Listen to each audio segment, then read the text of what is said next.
Buenas tardes, bienvenidos nuevamente a este inicio de curso sobre la Constitución de 1824. A todos aquellos que han estado viniendo, pues les agradecemos que hayan regresado, contemplando también esta iniciativa de la doctora Patricia Galeana en fomentar el conocimiento de la Constitución. Por eso se han realizado estos cursos sobre la Constitución del 14, los días martes, y la Constitución de 1824. Y bueno, pues el día de hoy es muy especial porque es el primer día y es inaugural, y tenemos la presencia de una doctora queridísima por todos nosotros y por supuesto que una invitada muy especial por la doctora Patricia Galeana. Es la doctora Guadalupe Jiménez Codinac. Ella posee una trayectoria de más de 35 años dedicados a la investigación histórica. Realizó estudios de licenciatura y maestría en Historia por la Universidad Iberoamericana y posteriormente realizó su doctorado en Historia por la Universidad de Londres. Es profesora e investigadora del Departamento de Historia de la Universidad Iberoamericana. Ha participado como curadora en numerosas exposiciones en la Expo Bicentenario de Silao, Guanajuato. Se encargó del pabellón de memoria, sala con claroscuro de la monarquía, premio Miguel Covarrubias. Y también ha recibido el premio Ernesto de la Torre Villar a la trayectoria en investigación histórica sobre la independencia que otorga este instituto. Ha dictado un centenar de conferencias en instituciones tanto mexicanas como extranjeras, y entre sus publicaciones tiene México en 1821, Dominique Prat y el Plan de Iguala, La Gran Bretaña y la Independencia de México, México y su tiempo de nacer, 1750-1821. También una visión científica y artística de la Ciudad de México en el plano capital virreinal, 1793-1808. Por eso y otras cosas más, le agradecemos que esté con nosotros a la doctora Jiménez Codinac. Muchísimas gracias, doctora querida.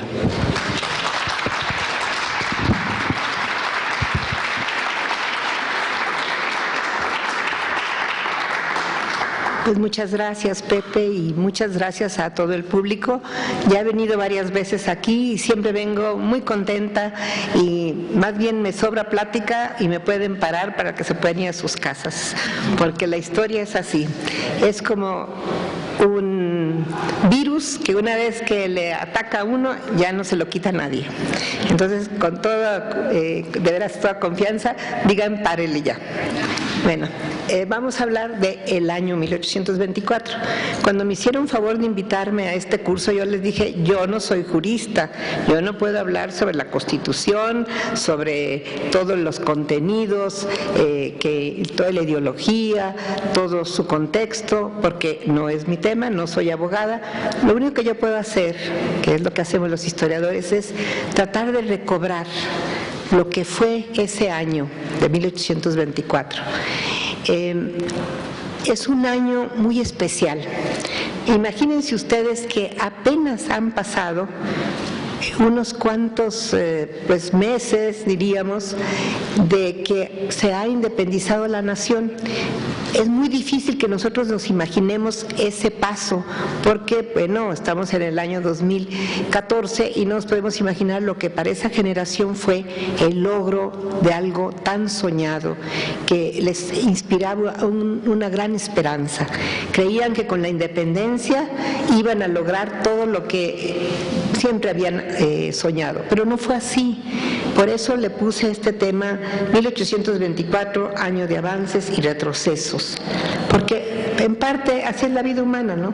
Todos nosotros avanzamos y retrocedemos, yo no digo cada año, todos los días, porque eso es parte de la condición humana. Quiero dedicar esta plática a don Luis Villoro Toranzo, que admiré mucho y que recientemente ha fallecido, que tiene una frase que tiene toda la razón. Esa la dijo en 1978. Dijo, todo progreso, toda liberación implica ruptura. Entonces, los 11 años de la guerra civil, que fue lo que fue nuestra guerra de independencia, sí, se logró una liberación, se logró la independencia, pero ¿saben qué? Significó no una, sino muchas rupturas. y a la vez continuidades, porque el ser humano es así. Entonces, la que sigue, por favor.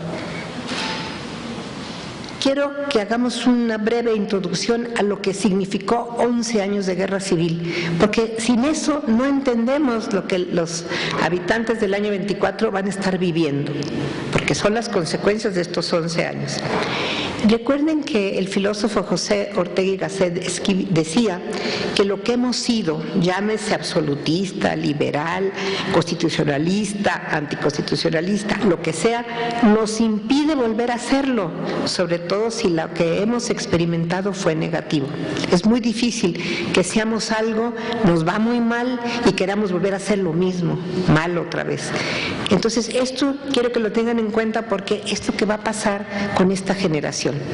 Es una generación que está ante una nación que no está construida, que no está unida, que no existe realmente una nación.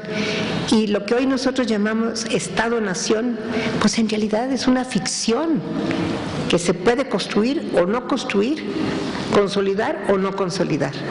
Bueno, pues aquellos que anhelaban la independencia de la Nueva España en el año 1820 ya no podían acudir a la violencia ni a la devastación generalizada de las poblaciones que había ocurrido en esos 11 años, porque imagínense, el país habría sufrido 844 acciones de guerra y habían muerto entre 600,000 y 1,000,000 de personas, de una cantidad de 6 millones en toda la Nueva España.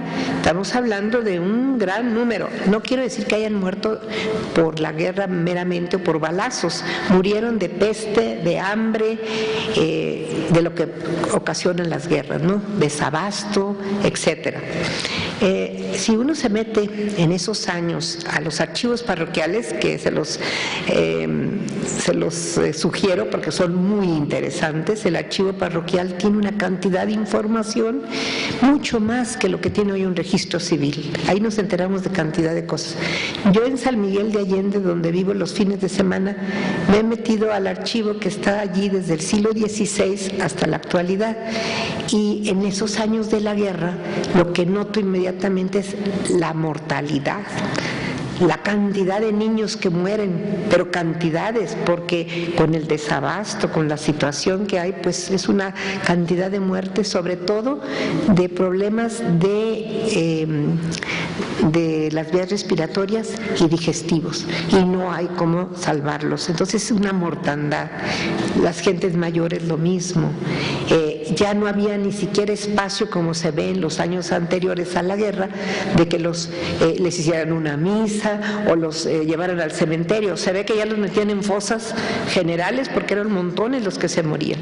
Esa mortalidad va a pesar en este año de 24.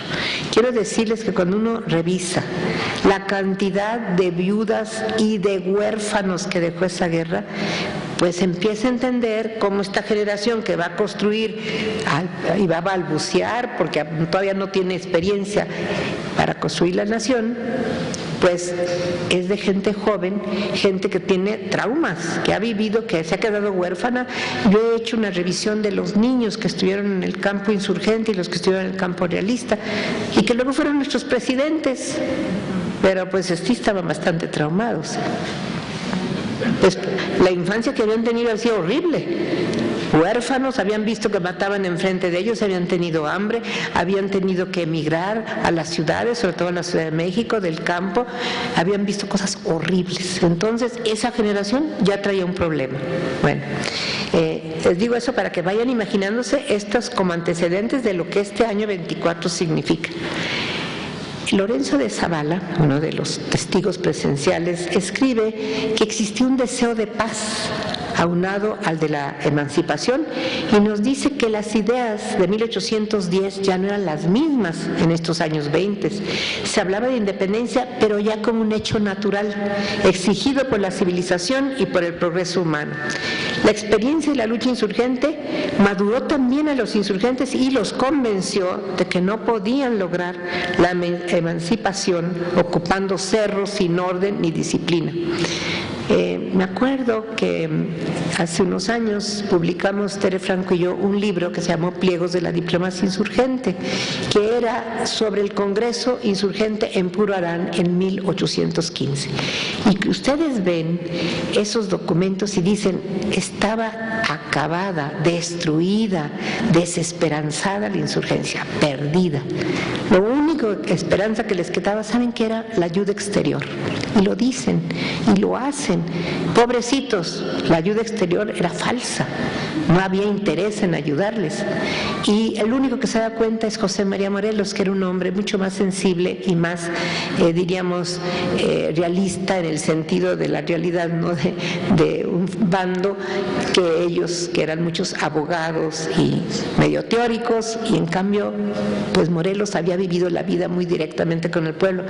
Y él lo dice ya cuando lo están procesando, dice que llegaron esos pliegos del norte mandados por un marino que en realidad había sido diputado en Cádiz por Santo Domingo, pero era de origen cubano, se llamaba José Álvarez de Toledo, y él les ha dicho al Congreso Puro Arán: señores, ¿quieren que los ayude Estados Unidos?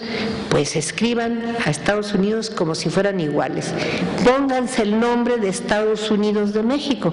El que les pone el nombre es José Álvarez de Toledo en 1815, creemos que es la Constitución de 24, ¿verdad?, que le llama Estados Unidos Mexicanos, pero en 15 ya el Congreso Puro Arán había aceptado la sugerencia y le había puesto a Morelos presidente de los Estados Unidos de México. El pobre Morelos ni idea tenía que hubiera estados aquí, pero en fin.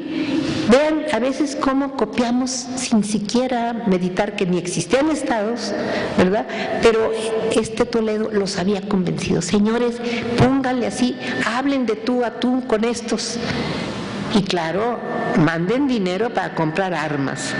Y en uno de su diario, porque está parte de lo que publicamos en el diario de Toledo, dice que fueron a conseguir fusiles, no había rifles todavía, fusiles. El fusil en el mercado estaba a 3 pesos, a ellos se los daban a 25 pesos. Y cuando se quejan y le dicen, pero ¿por qué a nosotros más caro?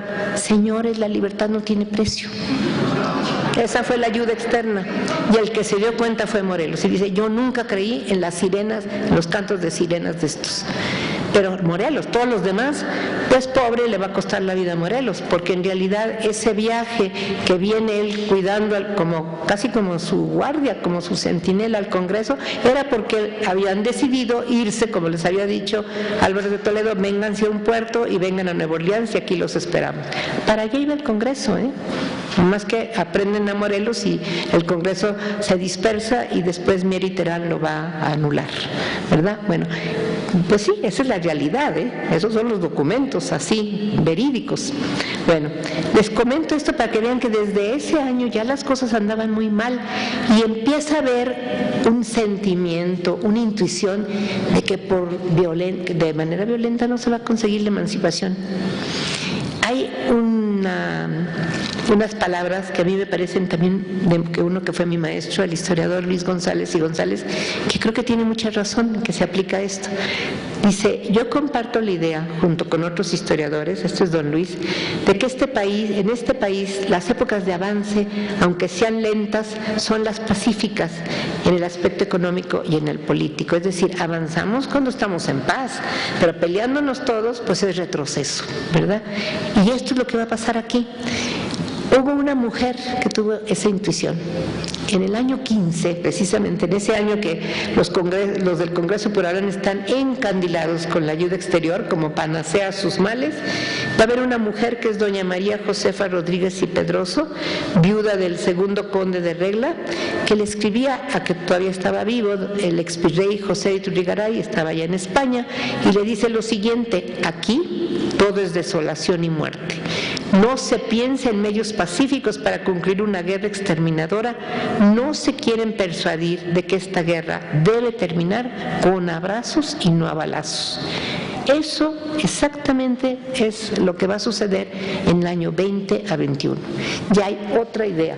Esto que ven aquí es un dibujo pintado por un suizo que estuvo aquí de 1816 a 1827. Es de las pocas láminas pintadas durante la Guerra de Independencia todavía, ¿eh? No hay casi nada. Yo siempre les digo que la iconografía de la independencia es muy falsa, porque está pintada a posteriori y medio inventada. Casi no hay nada que uno se pueda confiar.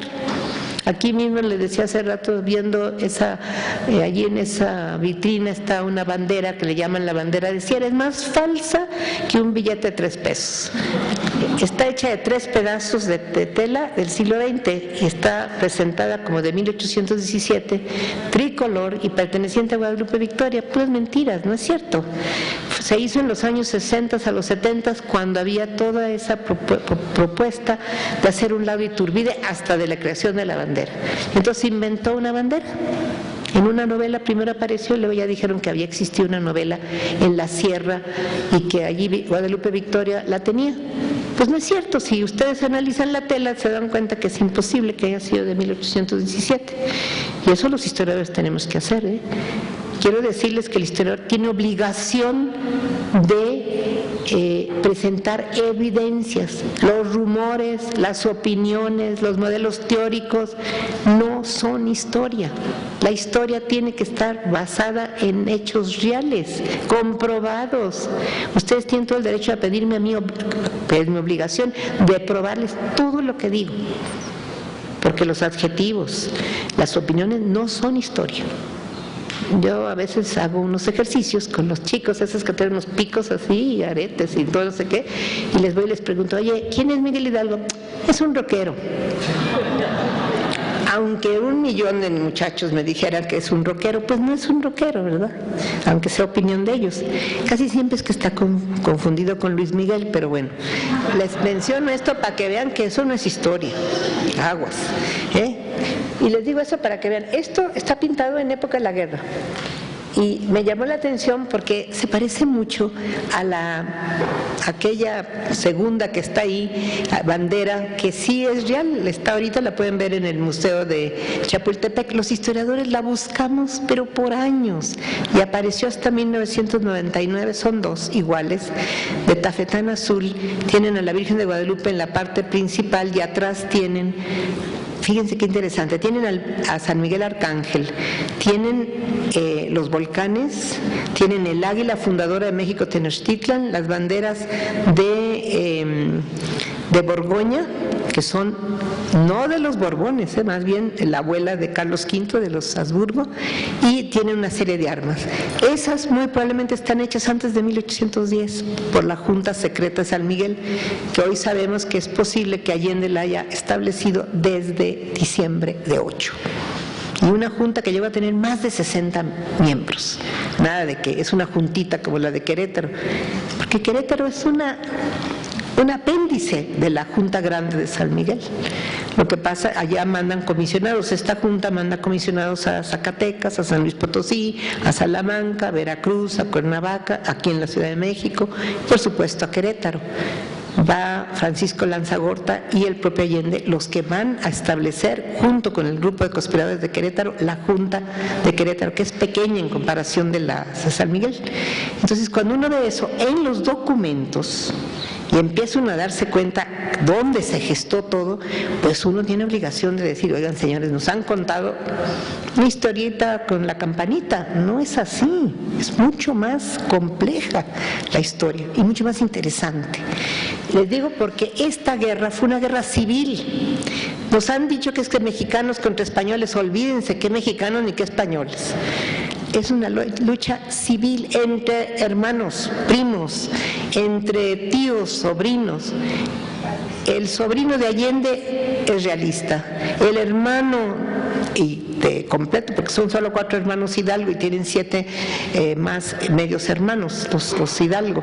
Pues los 4 primeros, José María es comandante realista de Pénjamo. El hijo mayor de José Ortiz de Domínguez es capitán realista en Querétaro durante toda la guerra.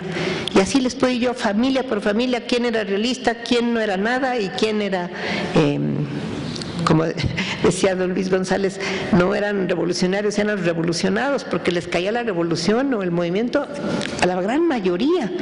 Bueno, eso es lo que van a ser 11 años de guerra, y esto es lo que vamos a ver que van a vivir los de 24, porque eso no se puede cambiar. Bueno, sí se logra lo que decía la condesa de Regla, de que se acabara con abrazos y no balazos, porque está cansada la gente de la guerra, está cansada del desabasto, de que los caminos están interceptados, de que el correo ya se tarda muchísimo o no llega nunca, que no están quemadas las trojes, que hay mucha mano de obra que no existe, que hay cantidad de mujeres encargadas de las haciendas administrando, por cierto, lo hicieron mejor, nada más que cambiaron todos los cultivos.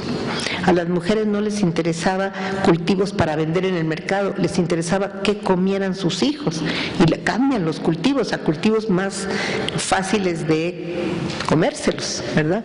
Y esto va a durar hasta el año 20, toda esta ¿verdad? Entonces, claro, empieza en ese año 20 a extenderse como reguero de pólvora muchas ideas que están en el ambiente: qué es una nación, qué es una constitución, qué es patria, qué es libertad, igualdad, fraternidad, representatividad, libertad de imprenta, tolerancia, soberanía popular, y estos términos semejantes que ya se están haciendo comunes en el habla de las personas.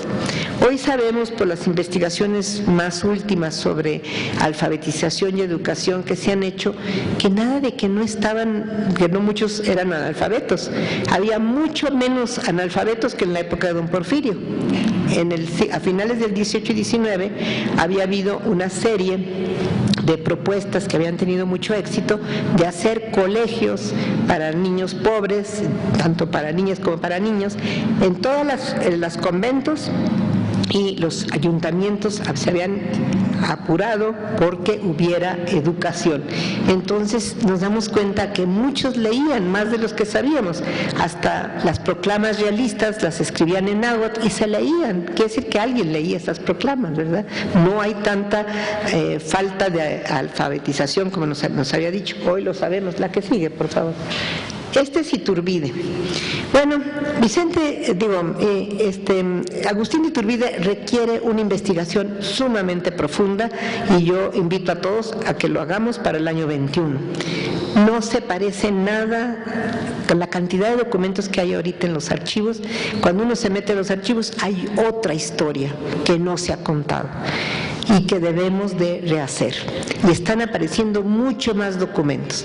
Y muchos de los mitos que se han repetido desde que yo me acuerdo, desde la primaria hasta la universidad, pues tienen que quitarse, desmitificarse. Uno de los primeros mitos es lo que inventó un ecuatoriano que era de Guayaquil, Vicente Rocafuerte, que pasa como exhalación por México y está en La Habana cuando le encargan los enemigos de Iturbide, que tenían varios, sobre todo fíjense, a los más pudientes eran sus enemigos. Es muy curioso.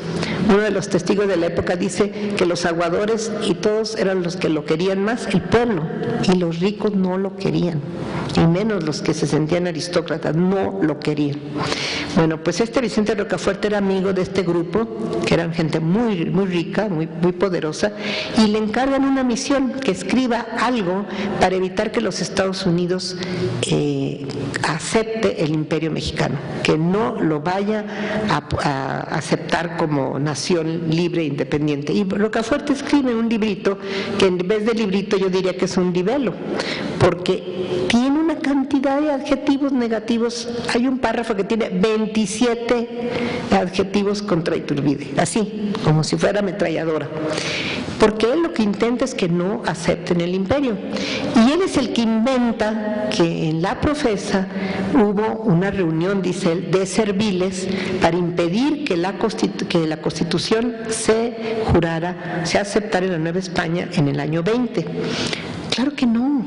Y dice que el plan de Iguala salió de ahí. Pues cualquiera que tenga el cuidado de leer bien el plan de Iguala dirá, pues qué mentiroso Rocafuerte, porque el plan de Iguala claramente establece que la nación independiente va a ser gobernada por las leyes vigentes, que en el año 20 es nada menos que la Constitución de Cádiz.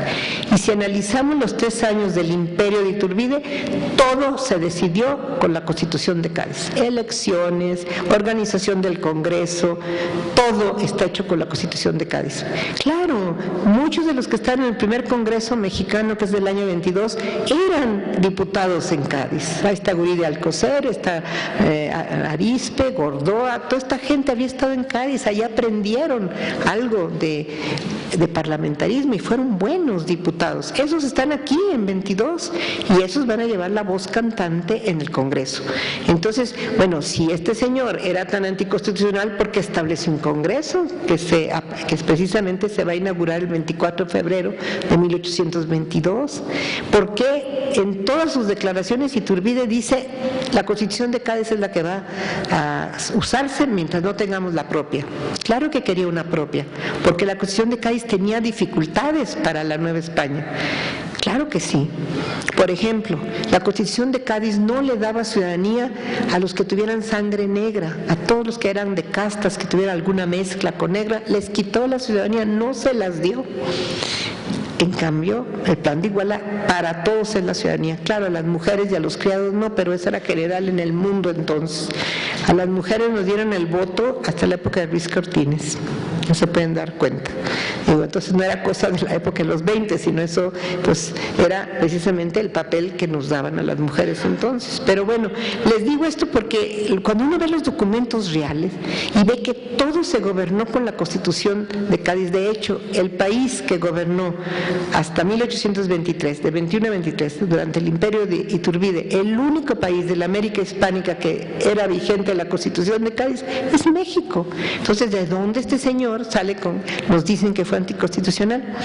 En la convocatoria que les dieron en esta cosita, lo primero que leí, dije yo, Madre Santa, pues ¿cómo que Iturbide se proclamó emperador? Él no se proclamó emperador, hay que ver las actas del Congreso.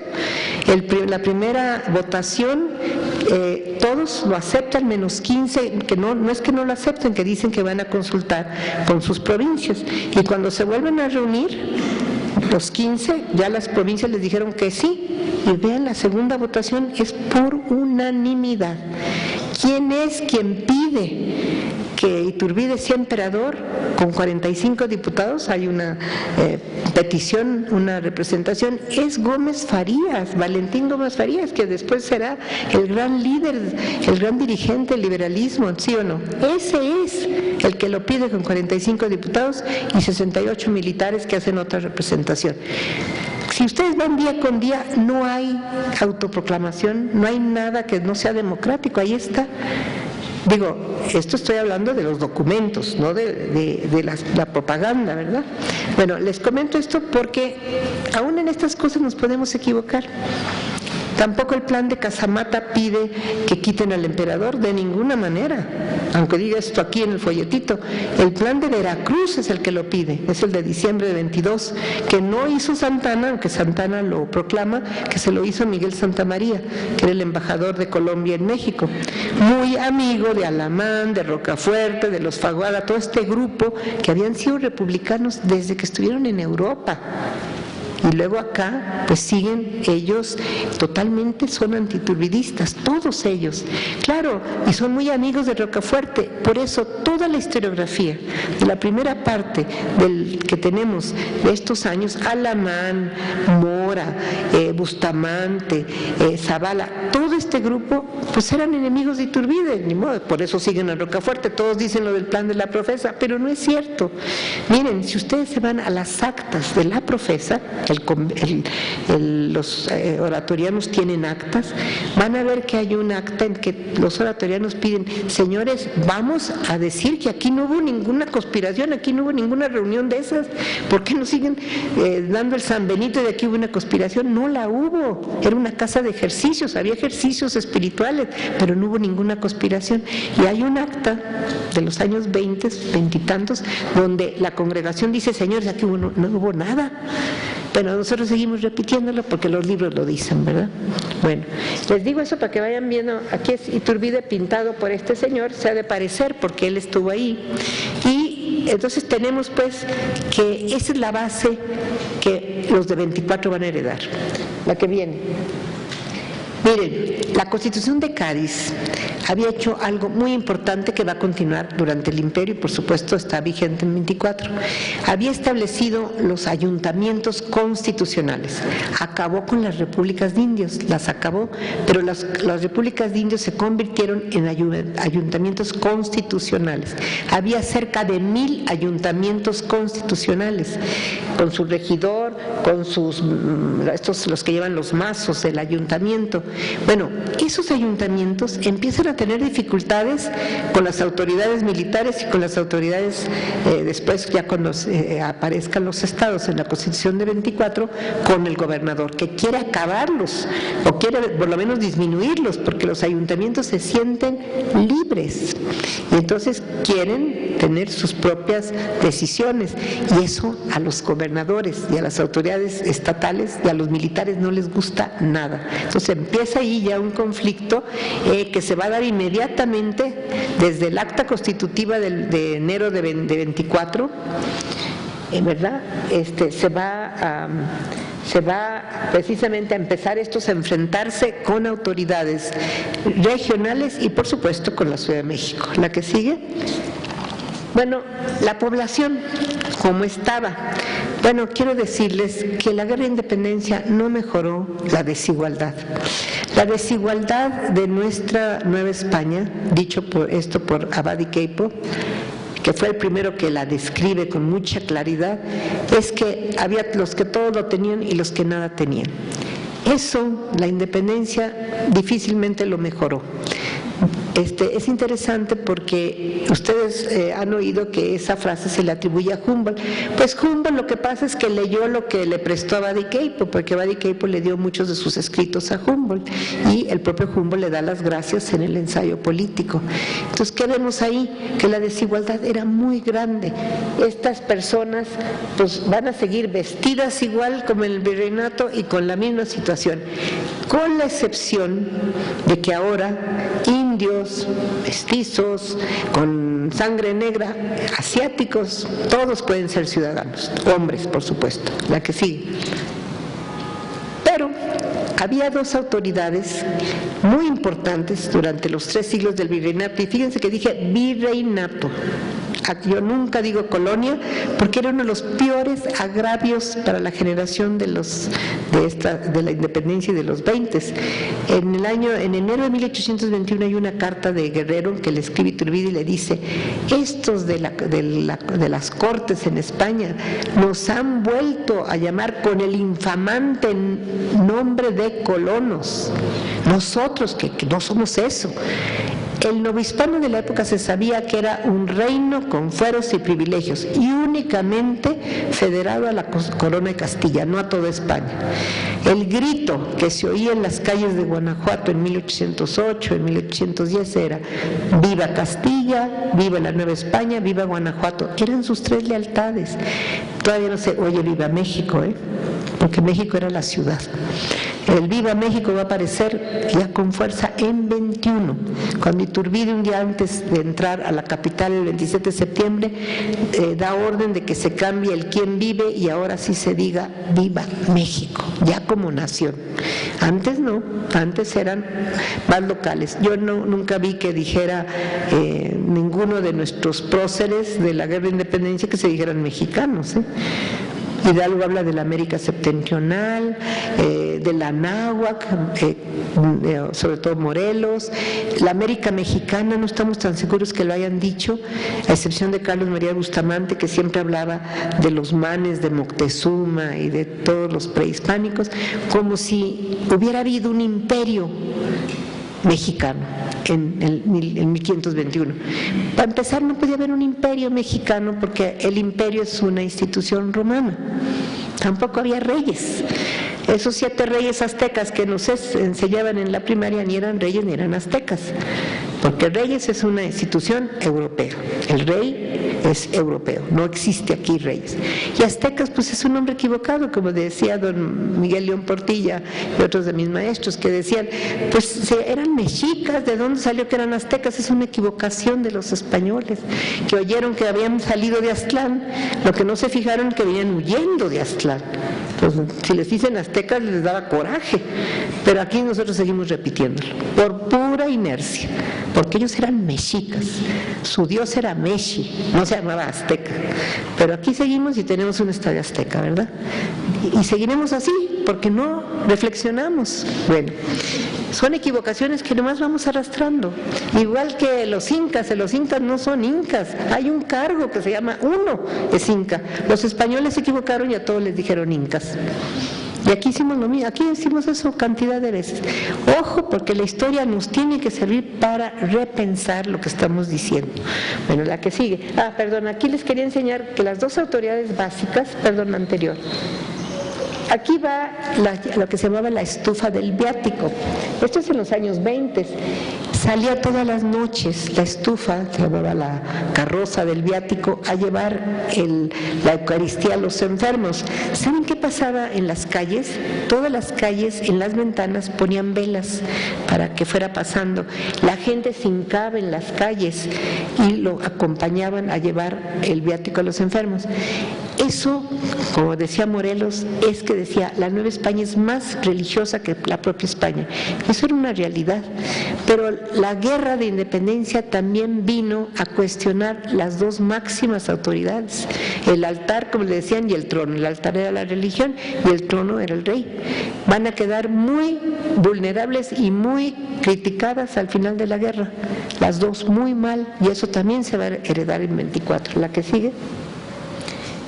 Estos son los militares y los, digamos, guerrilleros que va a existir en la guerra. Todas estas fuerzas, estos militares, tienen un problema muy serio, porque la Constitución de 24 va a pedir que todos los estados, que son 19 en la Constitución de 24, manden un contingente humano al Ejército Nacional. Pero, ¿qué van a hacer los estados? Van a buscar a los vagos, a los alcohólicos, a los malvivientes, y ese es el contingente que van a mandar al ejército. Y van a tener un problemón, porque por eso hay muchos levantamientos, indisciplina, deserciones. Esto es lo que hacen los estados, les mandan lo que no quieren, y entonces va a haber un problema interno. No lo digo yo, sino que el propio José María Tornel, que fue secretario de la Guerra y Marina, va describiendo qué mal se conformó el ejército después de la Guerra de Independencia, porque con esta idea de que mándenme contingentes humanos, tienen que mandar a fuerza, pues los estados les mandaron las lacras que tenían, ¿sí? O a fuerza. Entonces se les desertaban, no había disciplina, etcétera. La que sigue.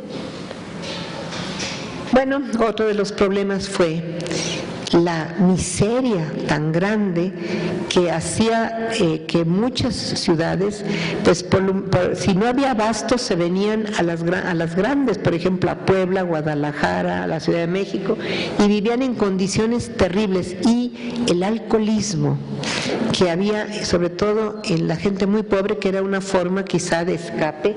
Las pulquerías estaban llenas, pero vean la gente, hombres, mujeres, hasta niños, en esas condiciones. Venía de lo mismo, eran polvos de aquellos lodos, de esa situación de inestabilidad y de miseria que no se va a mejorar tan pronto. De ahí la que sigue, por favor. Este es el Congreso. El Congreso se reúne en la iglesia que era de San Pedro y San Pablo, que había sido de los jesuitas. Acuérdense que los jesuitas habían estado expulsados en 1767, fueron restablecidos por Fernando VII, toda la Compañía de Jesús en toda la monarquía española en 1814, y realmente se fueron a restablecer aquí en 16, pero apenas estaban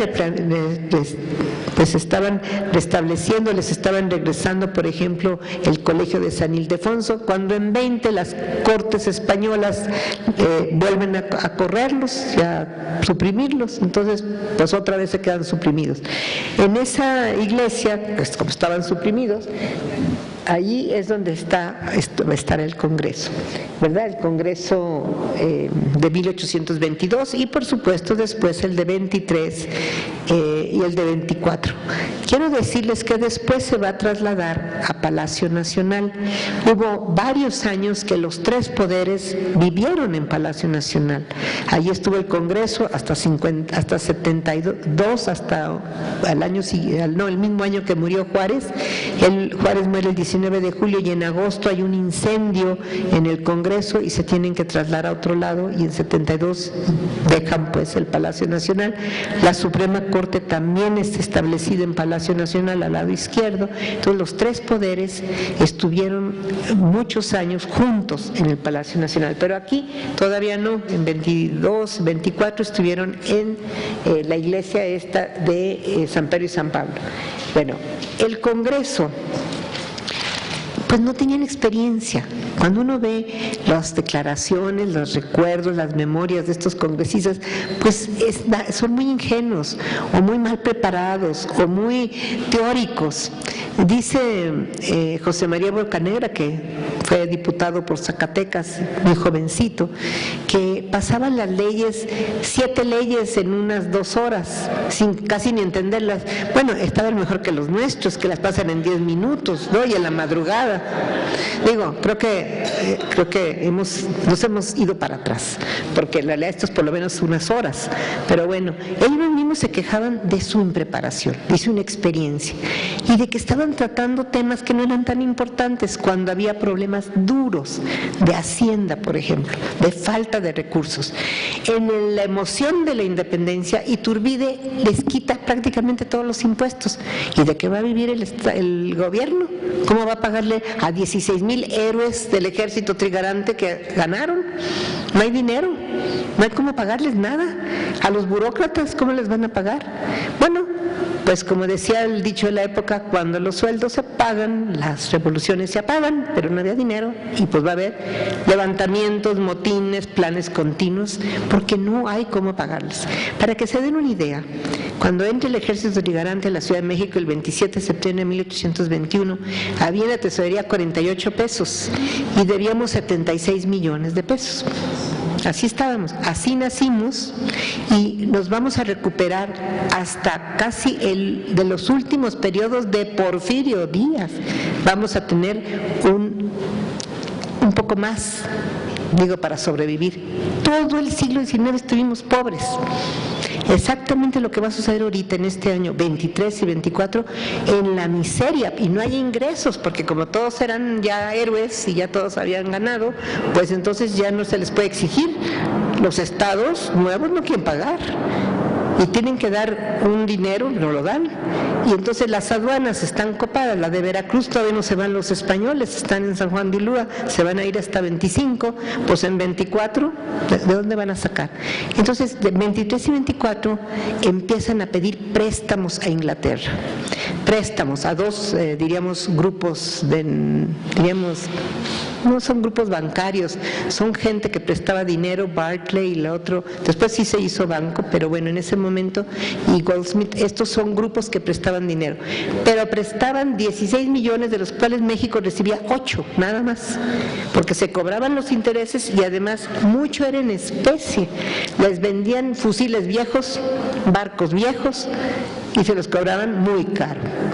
Bueno, todavía les vendían en 23 los famosos fusiles Torre de Londres. Se llaman esos fusiles, eran de la época de Napoleón, de 1804, 5, 15. Pues esos que les tiene uno que poner pólvora y les echa y luego le pone uno una cosa ahí, y luego, pues imagínense cuándo se tardaban en dar un tiro.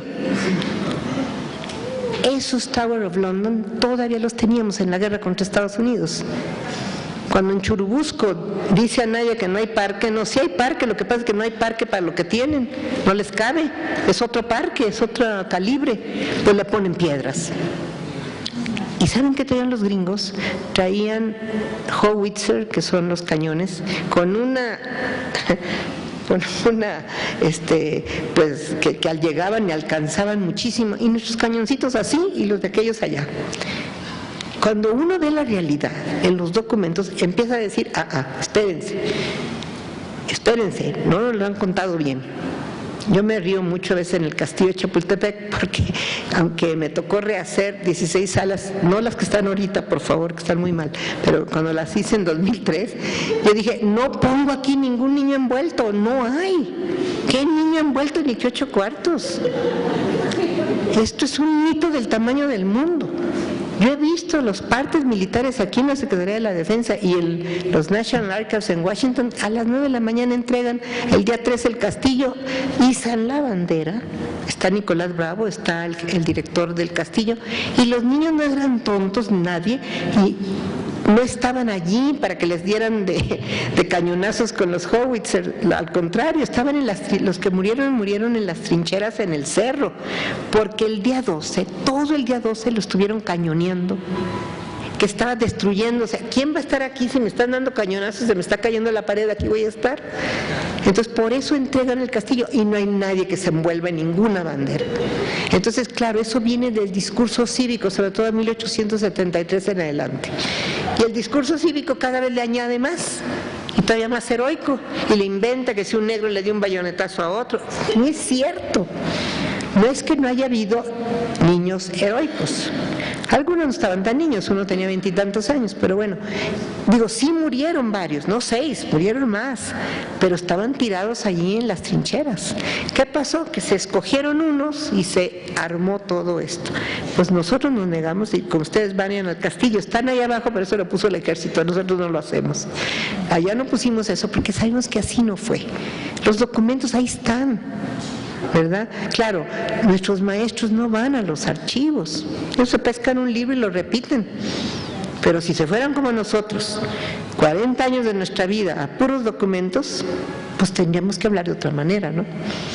Bueno, les cuento esto para que vean que el año 24 es un año muy difícil, porque todo esto que les estoy contando, esta gente está así como azorada, con mucha ilusión y mucha esperanza, pero nada de experiencia. Bueno, la que sigue.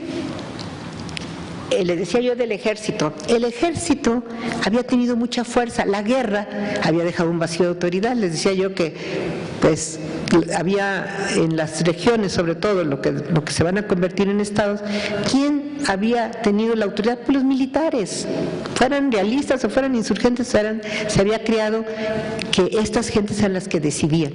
Bueno, pues el ejército, lo vamos a ver todo el siglo XIX, se la pasa levantándose. Hay más de 1000 planes y levantamientos en el siglo XIX. Pues, ¿quiénes? Los militares. Y yo no los culpo, pues digo, esas fue las consecuencias de la guerra. Y en 24 uno lo empieza a ver ya hay levantamientos de militares, ¿verdad? Y también hay otra cosa muy dura, el enfrentamiento entre la región y la Ciudad de México. A la Ciudad de México no se le quería aún en aquella época, también hoy, ¿eh? Nomás vayan a la provincia y van a ver cómo les gustan los chilangos. Yo lo veo en San Miguel. Es que la verdad es que nosotros llegamos y empezamos a decir, ¿ya me sirve? Y fíjese que sí, que ya me tengo que ir, y aquellos están acostumbrados a otro tiempo y les choca esta presión que uno trae del modo de vida de aquí. Bueno, pues desde entonces ya a los de la Ciudad de México no los querían mucho. Entonces, bueno, ese pleito entre las regiones y la ciudad, ahí está. Están muchas cosas que estamos heredando en este año. ¿La que sigue? Bueno, pero no hay que olvidar que la vida cotidiana seguía. Y la vida cotidiana de la época, ya de los 6 millones que quedaban como 5, la Ciudad de México, que al inicio, antes de 10, tenía 160,000 habitantes, para ahorita tiene 130,000, habían muerto, sobre todo en 1813, una epidemia horrible de tifo, muy grande, que además se fue yendo para el norte, para Puebla y para Michoacán, y fue matando a mucha gente, esa epidemia de 13 en adelante, 13, 14, y al norte llegó hasta el 18, así que se va multiplicando los muertos. Pues esto va a continuar.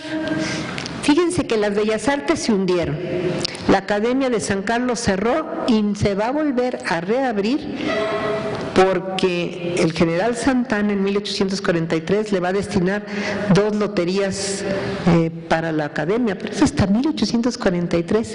Si ustedes se fijan y cuidan y ven en la historia del arte, van a ver que hay como un gran vacío de 21 hasta 43. No hay grandes obras de arquitectura, los pintores que van llegando son extranjeros, paisajistas, etcétera, pero no, aquí como que se hundieron hasta las bellas artes. ¿Por qué? Pues pero lo que sí quedó, y hay que no se nos olvide, es la cultura popular. Eso se continuó, los paseos, estas ventas de fruta que adornaban muy bonitos los puestos, la gente seguía, sobre todo las corridas de toros, que era una de las principales pues diversiones de la gente. Lo que también va a existir, va a ser, que es exactamente de esos años, el teatro no se llamaba teatro entonces, era el Coliseo. Si ustedes hoy van por Bolívar, el 16 de septiembre, en esa cuadra con Madero, entre 16 de septiembre y Madero, por ahí estaba el Coliseo, que significaba el lugar para las comedias. La mayoría de las comedias eran básicamente españolas, que eran las que pero también había una que otra que la hacían aquí, pero eso era lo más popular. Y lo que ustedes han oído, hasta quizá entre sus abuelos o bisabuelos, las famosas maromas. ¿Qué es una maroma? Pues era un tendajo allí en donde había un payaso o había algún titiritero que entretenía a la gente muy pobre. Esa es la maroma. La que sigue. Lo que no se paró fueron las fiestas religiosas. Todavía en 24 no se ha iniciado el proceso de secularización tan fuerte que va a venir después, que empiezan a cambiar los nombres de las calles. Si ustedes analizan todavía en 1824 la Ciudad de México, la mayoría de las calles tienen nombres de santos o de vírgenes o de cuestiones religiosas, casi todas. Pero después, ya cuando empieza a entrar la secularización, se va a cambiar por cuestiones cívicas, ¿no? Bueno, esto que ven aquí, esta es una procesión de pueblerina y vean, todos llevan banderas, todos llevan bandas, eso no acabó. Las procesiones, las fiestas continuaron. Nuestro pueblo es, con todo y las penas y todo, es un pueblo que tiene esperanza, que es alegre, y sobre todo en las fiestas religiosas de su patrono o en las fiestas que ya van a empezar a organizarse cívicas. En el año 23, un año antes de 24, se estableció básicamente el 16 de septiembre como Día de la Independencia. Fíjense, dije 16 de septiembre. El 15 como Día del Grito fue un invento del año 1825, no fue de Porfirio Díaz, aunque lo hayan oído, no es cierto, fue el 25 en la época del presidente Guadalupe Victoria, por esta sencilla razón: si yo voy a echar cohetes, porque eso les encantaba, y voy a poner luces y todo, pues de día no veo nada. Entonces lo que hicieron fue la romería en la noche del 15 y el 16 el discurso en la Alameda y el desfile militar. Eso se establece en 1825, a las 7 empezaba la romería, de ahí nos viene lo del grito, porque quiero decirles, honestamente el día 15 no pasó nada, todos estaban dormidos. Juan Aldama va a llegar entre 2 y 3, 4 de la mañana a avisarles a Dolores que los han detenido en Querétaro. Ya lo sabía Allende, ya estaba ahí, porque ya lo sabía por Guanajuato, ya había orden de aprehensión por Guanajuato para ellos, ya lo sabía, ya estaba con Hidalgo, y porque estaba con Hidalgo ya le iba a avisar que había llegado la hora de que diera la voz. Es decir, los que hemos seguido momento por momento los testimonios de los que lo vivieron, nos damos cuenta que el día 15 no pasó nada. Bueno, eso fue una decisión del año 1825, pero en 24 todavía se celebraba el 16. En 21 y 22 se celebró el 27 de septiembre, bueno, claro, el 21 se celebró el 27 y el 22 todavía, pero en 23 ya no. Bueno, ¿por qué? Porque el Congreso ya no quería que se recordara mucho la gesta de Iturbide y ya empiezan a tratar de olvidar el 27. Va a pasar algo muy grave, que es de las, diríamos, un retroceso que ahorita lo vamos a ver, pero va a pasar esto en el mes de julio. Ahorita vamos a recordar, aunque es posterior, la que sigue. Bueno, esta es una cocina de la época. En el siglo XVIII todavía, principios del XIX, no había comedores en México. Tenemos una idea muy falseada. El comedor es una invención de la Europa del Norte, por el frío. Pero las casas de la Nueva España, y muchas en España, no tenían comedores. ¿Por qué no tenían comedores? Porque había muchos servicios, sobre todo en las casas ricas. Entonces, ¿se acuerdan ustedes haber oído eso del quita y pon? Pues las mesas eran de quita y pon. Un día lo hacían en un corredor, otro día en la sala de estrado o en la sala de asistencia o en la recámara, la sala de asistencia donde se servía el chocolate.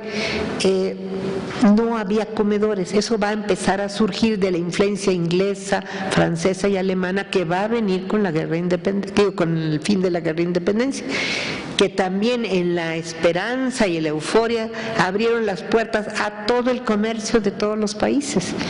Le dieron en la torre a las industrias mexicanas que existían, pobrecitos, las de telas, el algodón, las de telas de lana, se hunden, porque pues claro, va a llegar telas inglesas muy baratas de algodón, va a llegar telas de todos lados, vajillas que mandaban inglesas, toda la cubertería alemana, todas las medicinas vienen de Alemania, de Estados Unidos, de Inglaterra. No creció la farmacéutica mexicana. Sí la herbolaria, pero no la farmacéutica. Si ustedes analizan todo el siglo XIX van a ver, hecho en París, hecho en Nueva York, las medicinas no crecieron porque como estamos tan contentos de la independencia abrimos todo y tronamos la industria nacional. ¿Saben hasta cuándo hubo una fábrica de papel en México? 1844. No teníamos ni papel, todo lo importábamos. Entonces, este mundo al que estamos naciendo, pues tenía sus claroscuros, libertad, esperanza, mucho anhelo de progresar, pero la realidad al abrir así, ahora sí que al libre comercio, nos tronó. La que sigue, pero lo que sí había era cocinas, Bueno, la miseria continuaba. La gran miseria se veía más que nada en las ciudades, los llamados léperos, que eran gente que apenas si subsistía y se iba a las grandes ciudades porque por lo menos allí comía. Miren, para en estos años todavía, recuerden que la historia no se puede cortar porque ya se hizo la independencia y todo se va a acabar, la miseria, no. Esta gente va a subsistir prácticamente hasta fines del siglo XIX, principios del siglo XX. Ustedes vean los retratos de finales del Porfiriato y vean las caritas de los niños, la pobreza y la desnutrición. La miseria no se acabó. La que sigue. Les decía yo que los militares habían tenido mucho poder y ya no querían que se los quitaran. Pero lo que yo creo que sí tenemos que ver es que estos militares, como yo les decía, muchos venían de las guerras de independencia. Tenemos a Vicente Guerrero, bueno, primero Guadalupe Victoria y Vicente Guerrero, pero ahí se acaban los insurgentes. Todos los que siguen son realistas. Manuel Gómez Pedraza, Santana, Anastasio Bustamante, etcétera, etcétera. Todos los que siguen son generales y militares. ¿Saben hasta cuándo vamos a tener un presidente civil? Hasta Juárez. Desde 24, con Victoria, hasta Juárez, todos eran veteranos de las guerras de independencia y bastante inexpertos. Para que se den una idea de cómo estuvo el Poder Ejecutivo, de 1824 a 1888, hagan la cuenta cuántos años son, hubo 77 titulares del Poder Ejecutivo, más de uno por año. Es decir, no duraban. El único que duró 4 años fue Guadalupe Victoria. Todos los demás duraban 1 año, duraban meses. Y el propio Santana, no es cierto que haya tenido 11 presidencias. Santana tuvo 4. pero no le gustaba vivir en la Ciudad de México, entonces a cada rato se iba, lo elegían y se iba a Veracruz y dejaba a Gómez Farías. 4 presidencias tuvo, pero más que entraba y salía. Estaba meses en Veracruz y acá gobernaba el vicepresidente. Ahora, otro problema serio, además de que estos eran la mayoría militares, no eran políticos, no eran personas que hubieran gobernado como un funcionario, que hubieran sido, no tenía nada de eso. La elección que propone la Constitución de 24 es una elección muy peligrosa, porque las elecciones se hacían que el que sacaba más votos era presidente y el que le seguía era el vicepresidente o su rival. Pues a cada rato el que le hacía el golpe y el motín era el vicepresidente, ¿no? Pues claro, ¿por qué? Porque imagínense, los rivales son los que salen, uno de presidente y otro de vicepresidente. Es decir, esa inestabilidad que tuvimos se va a iniciar precisamente con 24. No nos duró ningún gobierno. Y cuando va a gobernar Juárez, que va a gobernar 14 años, no lo hizo con la Constitución de 57, nunca pudo gobernar con la Constitución, dicho por él. Solo con poderes extraordinarios, porque tanto la de 24 como la de 57 no le dan poder al Ejecutivo, le tenían miedo a un poder ejecutivo fuerte. Entonces la de 24 mismo, según José Valadez, dice, estos no establecieron 3 poderes, aunque los pongan así, un solo poder, pero dividido en poder ejecutivo, legislativo y judicial, pero le dieron más fuerza al Congreso. El Congreso era el fuerte.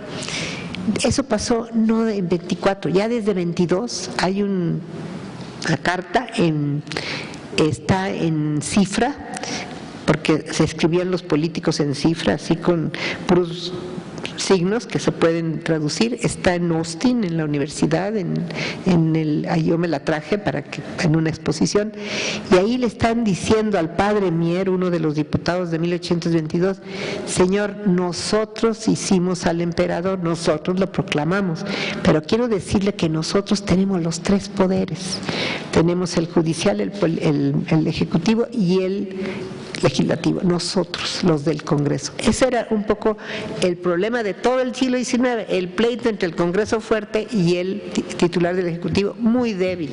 La que sigue. Otro problema, eso es el campo. El campo estaba prácticamente devastado. Se tenía que hacer pues volver a hacer sembradíos, a rehacer haciendas, ranchos que estaban prácticamente perdidas, pero hay otra cosa importante, para la población mayoritariamente rural, un 90% rural, hoy no lo entendemos porque la mayoría, casi en todo el continente somos urbanos, ya no es como antes, pero todos estos años, todavía hasta 1920, ya en el siglo XX, la población de México era mayoritariamente rural. Eso significa poca comunicación y problemas muy serios.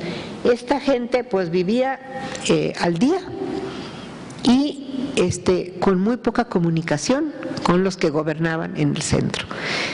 Nos hemos preguntado muchas veces si somos centralistas de manera de ser, aunque nos digamos federación. No, yo creo que sí hay una base para la federación, que es ese regionalismo tan profundo que existe en nuestro país. Oigan, no es lo mismo ser de Baja California que ser de Yucatán, no es lo mismo ser de Oaxaca que ser de Puebla, no es lo mismo ser de Tamaulipas que ser de Guerrero, ¿sí o no? Hay condiciones geográficas, condiciones históricas totalmente diversas que nos hacen ser muy diferentes. Entonces, esa es una realidad. Somos federales de alguna manera casi, porque las regiones nuestras son muy diferentes y además tenemos muy pocos ríos que nos puedan comunicar y tenemos cadenas de montañas tremendas, ¿verdad?, que nos separan.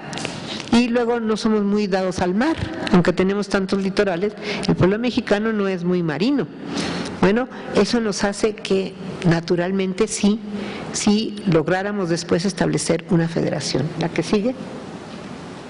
Bueno, los paseos aquí en Xochimilco, las mujeres ya con las modas venidas de Inglaterra, de Francia, porque aquí vino una luz de catálogos, de telas, de modistas, de tiendas que se van a abrir precisamente en la Ciudad de México y en Puebla y en Guadalajara, porque ahora hay libre entrada de extranjeros. En la Nueva España no era posible, ahora sí. Pues vean aquí los túnicos que les llamaban estos vestidos, que todavía son estilo imperio, de estas damas, ¿verdad?, que van a emocionarse muchísimo con los catálogos que les están publicando en el propio Londres, en Burdeos, en España. Están haciendo publicaciones especiales para el mercado mexicano, con modas, con muebles, con todo. Y de veras viene una avalancha. Es más, hay que ver en lo que en los inventarios de las tiendas, todo es extranjero. Pero bueno, están muy contentos por un lado y por otro lado están tronando la posibilidad de una industria nacional. La que sigue. Este es Santo Domingo. Quiero decirles que una de las descripciones de los viajeros de 26 en adelante nos hablan de una gran destrucción de la Ciudad de México y sobre todo de falta de mantenimiento. Las calles llenas de hoyos, las iglesias muy, pues que no hay mantenimiento tampoco, la gente de todos los grupos sociales, ¿verdad? También en condiciones de pobreza muchos, y casi todos los viajeros dicen que hay mucha, les impresionan tanto mendigo, tanta gente que está pidiendo limosna, sobre todo afuera de las iglesias. La que sigue. También les impresiona el alcoholismo, mucho alcoholismo, pues yo creo que en parte como escape de la situación. La que sigue. En esos años vienen muchos viajeros. Hay viajeros como Henry George Ward, que viene en 1826, que es el primero que trae comida enlatada. Las primeras latas de leche y de carne las trae este inglés. Se nos olvida a veces que esto ya estaba entrando, va a venir una avalancha de productos que aquí no se conocían y que, claro, somos muy noveleros, nos van a llamar la atención. Fíjense, en 1824 es el año que se crea el cemento en Portland. Todavía hay cemento Portland, ¿no lo han visto? En los sacos. Bueno, el año 1824 es cuando por primera vez se crea el cemento en Portland. Y ya todo eso va a empezar a venir a la provincia mexicana, la van a traer por Tampico, porque claro, 21 abrió los puertos. Antes era Veracruz, el único que lo dejaban, después va a ser Tampico, va a estar San Blas, va a estar, bueno, además de Acapulco, va a estar Huatulco y otros muchos más. Eso es posible debido a esta apertura, en la gran euforia que tuvimos de que éramos una gran nación y rica, que no éramos, pero bueno, la que sigue. Aquí pueden ver la pobreza, los que no traen ni zapatos. Las descripciones de los viajeros es o que andan descalzos o en guaraches, y las que están trayendo y comprando todo en Europa o en Estados Unidos. La cantidad de barcos ingleses y norteamericanos que empiezan a llegar a nuestros puertos es impresionante, con puros productos. Es decir, si habíamos logrado la independencia, vamos a alcanzar una dependencia económica fuertísima de 21 en adelante. Por esta ingenuidad de que ya éramos ricos, nos habíamos quedado con la idea del ensayo de Humboldt, de un país riquísimo. Los extranjeros también lo creían, nosotros también, pues no era así. Aquí ven, todos eran mexicanos, pero vean la diferencia hasta el vestuario. Este hombre, muchos decían, trae una frazada, pero abajo no trae nada, o puros, todo desgarrado. La que sigue. Y que va a ser la última, es para que recordemos otra cosa importante, y que yo quiero allí recordarlo porque me impresiona mucho. En el año de 1824, en enero y en septiembre, nacen nuestros dos autores del himno nacional.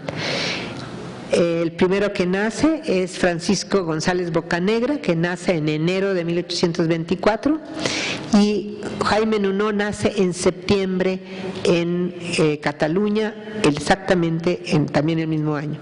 Es interesante porque ellos van a estar muy jovencitos, van a tener 29 años los dos, cuando son los autores tanto de la letra como de la música. Ojo, ¿por qué existe un himno nacional en el año 54? Porque se planeó por el Ministerio de Fomento del general Santana, que era presidente ese año de 53 y 54. ¿Saben quién era su ministro de Fomento? Un gran liberal, Miguel Lerdo de Tejada. Para que no se imaginen a Santana conservador como nos lo pintan, no. Su ministro de Fomento era Miguel Lerdo de Tejada, que le decían el Espíritu Santo de Juárez, al que le daba ideas. Bueno, pues como ministro en Fomento, en noviembre del año 1853, hace una convocatoria para que se cree el himno nacional. Mentiras que iban a dar dinero. Ustedes lean la convocatoria, está en todos los días, el diario oficial de la época. Y ahí van a ver, en toda la prensa, señores, se invita a los poetas y a los músicos a que manden sus propuestas, sus proyectos, para crear el premio va a ser que sea el himno nacional. Bueno, ustedes no han oído la barbaridad repetida por todos lados, que los derechos los tiene Estados Unidos. Yo cada vez que oigo eso digo, pero qué ridículo, ¿quién dice eso? Para empezar, no había derechos de autor entonces, ni oficinas de derechos de autor. Y además hay que leer la convocatoria del Ministerio de Fomento nuestro. Dice que el premio va a ser, pues, que es el himno nacional mexicano, no ofrecen ni dinero ni nada. Primero 25 poetas mandan su propuesta, solo una mujer manda, además hay una en los 25, y gana, porque no podían poner su nombre, tenían que poner un seudónimo para que fuera de lo más democrática la decisión de los jueces, que hay que decir que eran 3 grandes poetas, literatos de la época, muy importantes, fueron los que eligieron la letra, y gana el potosino Francisco González Bocanegra, sobrino del que fue presidente José María Bocanegra, aquel que fue diputado en 22, ¿se acuerdan? Y luego también después diputado al Congreso. Pues su sobrino, Francisco González Bocanegra, un muchacho de 29 años, poeta, gana la letra. Y esta letra aparece por primera vez en el diario oficial, precisamente el 5 de febrero de 1854, como las 10 estrofas ganadoras. Y luego vienen 2 meses de plazo para que los músicos le pongan música a esa letra, no a cualquiera, a esa letra. Se presentan 15 partituras. Yo le pedí al maestro Carlos, ¿cómo se llama? Esteba, de la Orquesta Clásica de la Ciudad de México, que me tocara las partituras, porque las encontré. Curiosamente, alguien no muy inteligente dividió el legajo del himno nacional, que estaban todos los poetas, estaban todos los músicos en un solo legajo del Ministerio de Fomento, y un brillante genio, como por los años 70, lo partió en 2 y le mandó un archivo, una parte y a la otra, pero gracias a Dios encontré las 2 y las uní. Y ahí vi que estaban las partituras. Yo me preguntaba, ¿por qué ganó uno? ¿Y por qué no ganó, por ejemplo, Bottesini, uno de los grandes compositores que estaba aquí en México y mandó su propuesta? Giovanni Bottesini era un gran compositor italiano que estaba aquí de director de la Compañía Italiana de Ópera. Él ganó, él era un gran compositor y perdió, le ganó en un jovencito de 29 años. Nadie sabía quién era un jovencito porque todo era con sinónimos, no podían poner su nombre. Ganó él. Pues yo le dije a Esteban, ay maestro, tóquemelas para saber por qué perdieron. Y claro, ¿saben por qué perdieron? No se puede cantar. Muy bonita música, así todas parecen marchas militares, muy bonita, pero quieren ponerle la famosa letra de Bocanegra y no se puede. La que más se pudo, pues claro, fue la de Bruno, y yo creo que por eso ganó. Y la verdad, por eso yo creo que es algo que también tenemos que... Y otra cosa muy importante, no se les olvide, ¿por qué se hizo para ese año? Porque el año 54 se cumplían 25 años de la derrota de Isidro Barradas, que quiso retomar la Nueva España, en septiembre precisamente de 29, la gran invasión de Barradas, que venía de Cuba con armas, con los soldados, y que 2 generales y el ejército mexicano completamente rechazaron y los corrieron. Ganaron, los derrotaron, que era Manuel Mier y Terán y Antonio López de Santana en el año 29. Por eso se organizó el concurso, para recordar en septiembre de 54 los 25 años de Isidro Barradas. Por eso no nos asustemos de lo que dice la letra. ¿verdad? Cuando yo oí en 2004 que algunos genios querían cambiarlo, que porque estaba obsoleto, digo, bueno, perdón, si mis abuelitos ya están grandes, ya los voy a cambiar porque están obsoletos. Sí, entonces, ¿cuándo vamos a tener una identidad? ¿Cuándo vamos a tener una herencia, un legado de valores? Pues nunca, porque todos desechamos. Bueno, pues quise que terminar con esta. Esta es una escena muy bonita, no es de 24, pero podía haber sido, porque ya en 24 va a ser presidente de la República Victoria. Victoria está ahí, en un templete que se hizo en la Plaza Mayor. Ojo, no se llamaba Zócalo. Se llama Zócalo desde 1843 en adelante. Nunca digan Zócalo antes de ese año porque se llamaba la Plaza Mayor o la Plaza de la Constitución, por la Constitución de 12, perdón, no por la de 24. Se llamó así por la Plaza de la Constitución. ¿Saben qué está haciendo un 16 de septiembre en ese templete? Guadalupe Victoria. Al lado derecho, no sé si alcanzan a ver, 3 negritos, ¿los ven? Negros, 3. Pues no encontraban esclavos en la República, porque el mismo Hidalgo, cuando llega a Valladolid, ¿saben cuántos esclavos se encontró? ¿A cuántos liberó en Valladolid? En el año 10, 2. Y cuando entraron los realistas los volvieron a hacer esclavos. 2. Bueno, cada año, de 21 en adelante, al recordar la independencia, se buscaba un esclavo a ver si lo liberaban. Allí están 3 que lo están liberando en el año 27, porque ni la Constitución del 24 habla de acabar con la esclavitud. Es hasta 29 que se hace una ley para acabar con la esclavitud. No porque no quisieran, desde 21 ya había una comisión que había estado estudiando el acabar con la esclavitud, pero fíjense los liberales lo que les pasaba. Estos eran liberales, decían, a ver, aquí hay 2 derechos, el derecho del propietario de los esclavos y el derecho del hombre a ser libre. Entonces, ¿a cuál? Entonces, eso fue lo que hizo que hubiera debates y debates de cómo compaginar 2 derechos, y por eso no. Sí empezaron ya desde la época de Iturbide a que cualquiera que entrara como esclavo era liberado al entrar a México, o que una esclava que tuviera un hijo nacía libre, pero así acabar con la esclavitud es hasta 29. Ojo, Texas, que no vendió Santana, es una barbaridad decir eso, no tiene nada que ver Santana con eso. En el año 1833, 3 años antes de la Guerra de Texas, proclama su Constitución. Y la Constitución de Texas dice que la esclavitud será permanente en Texas, totalmente en contra de las leyes mexicanas. Estos ya se iban a liberar, olvídense de la guerra y del Álamo.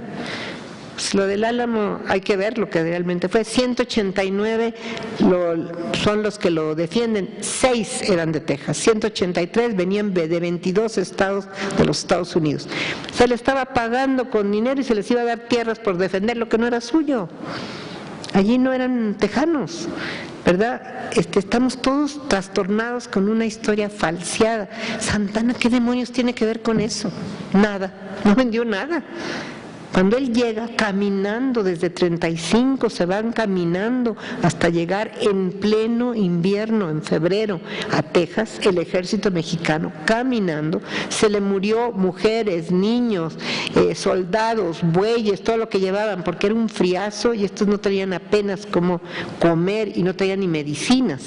Ese es el ejército que llega, no el que puso Walt Disney en la historia del Álamo, en estas películas pésimas, todos llenos de galones. No, hombre, llegaron pobres, muy mal. Bueno, cuando llegan, y en marzo es la toma del Álamo, perdón, señores, ¿qué tiene que ver? Está perdido Texas, pero no por Santana, porque estos ya tenían desde 35 su presidente, su vicepresidente, su tesorero, ya estaban emitiendo billetes y se declaran República de la Estrella Solitaria, libre, independiente. Es hasta 45 cuando se unen a los Estados Unidos. Entonces, perdón, ¿dónde está la venta? Pues seguimos repitiéndola hasta en la universidad, ¿sí o no? Es que no conocemos nuestra historia, se los digo en serio. Por eso yo les felicito que vengan estos cursos. Tenemos que conocer y pregunten y cuestionen, cuestionenos todo. Esa es nuestra obligación. Muchas gracias.